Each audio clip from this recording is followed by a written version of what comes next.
जलकल्याण यात्रा आपण जे सुरू केलेलं आहे कामोर्शीवरून खास करून या कार्यक्रमामध्ये उपस्थित आमचे मित्र व माझे आम्हाला लोक म्हणतात की धर्मराव बाबाच्या या निर्वाचन क्षेत्रामध्ये 19 जागा आहेत।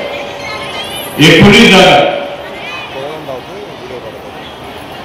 19 जागांपैकी 7 जागा भारतीय जनता पक्ष लढणार आणि बाकी 12 जागांमध्ये धर्मराव बाबांनी लढलं पाहिजे।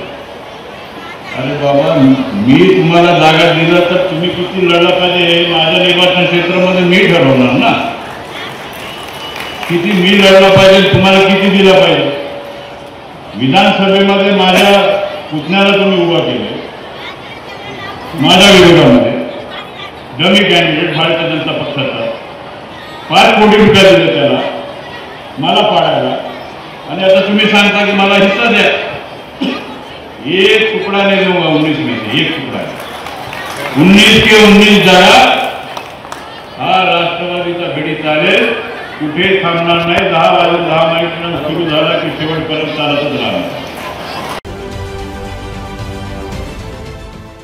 देश विदेशातील प्रत्येक घडामोडींचे लाईव्ह अपडेट मिळवण्यासाठी आता साम टीव्हीच्या सर्व सोशल मीडिया प्लॅटफॉर्मला लाईक, फॉलो आणि सबस्क्राईब करा। तसंच सर्व नोटिफिकेशनसाठी बेल आयकॉन प्रेस करायला विसरू नका।